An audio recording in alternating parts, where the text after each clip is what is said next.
How are you viewing this Fed rate cut coming up, or the expected Fed rate coming up? It seems like it's all but certain, but certainly we don't know for a fact that it's going to happen, just 90% chance, according to the CME. Is it going to be a hawkish cut or a dovish cut, and how much does that matter for the market, at least from now until the end of the year? Yeah, I think tomorrow, it's very likely. I think there has been a lot of back and forth from market pricing for the last couple of weeks.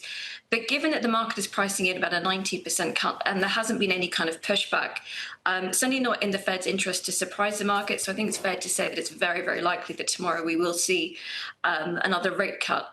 Now, in terms of what's ahead, of course, the market's going to be really looking at the dot plot. Last dot plot showed just one cut in 2026. So it'll be interesting to see how that happens.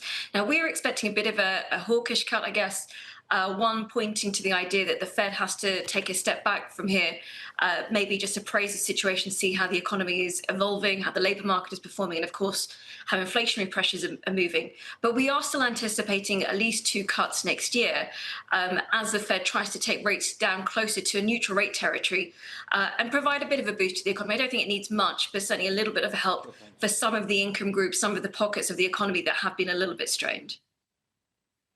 Seema, you're talking about this cut coming up. You believe it's going to be hawkish. And I really only asked you about the end of the year because, of course, we get a new Fed chair next year. I want to go back to the dot plot, the summary of economic projections. Does that hold the same weight with the idea that we're more than likely going to get a new Fed chair that's going to be considerably more dovish, and perhaps the entire FOMC is going to take a more dovish turn? You're absolutely right. So I think, looking to next year with the new Fed chair coming in, one which is expected to be a little bit more dovish than what we've had from Chair Powell. I think that's one of the reasons actually why the market has been pricing in a few more rate cuts, even as there's maintained fairly positive and constructive economic outlook. So really suggesting that you could see rate cuts even if the economic backdrop doesn't necessarily require it. So, I think the market will read into the dot plot. Of course, there's always going to be interest. But I think expectations almost moving beyond that and trying to read into what the new look of the Fed is going to be.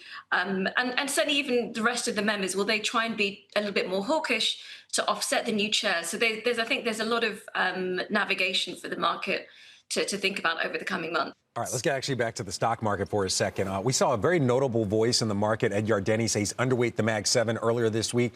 And then we get this Nvidia news. They're allowed to sell not their most advanced chip, but second to the most advanced chip currently right now in China, with the U.S. taking 25% of those sales. Does that change your view on the trade for the Mag 7, the idea that there might be more runway in China than we previously thought there could be?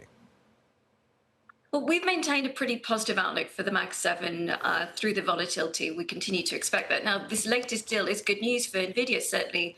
It certainly suggests that, at least from an earnings perspective, they will continue to deliver it. So it provides that further bit of upside.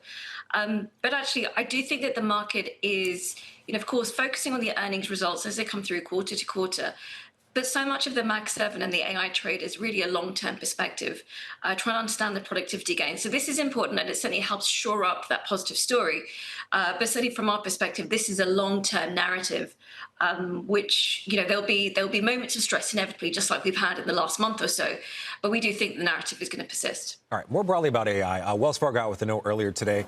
I'm just going to summarize it. Basically, it's all about AI and the savings for companies. They estimate 1% savings in labor costs due to AI translates to about 2% tailwind for the S&P 500 EPS. They see healthcare as the biggest beneficiary. Do you agree with that thought, that the idea of AI is not only going to boost EPS, but it's also going to give some upside to some sectors that we have some concerns about? Healthcare, consumer sectors, obviously. Industrials, not so much, but those two in particular, we continue to be worried about the consumer and just about the margins in healthcare.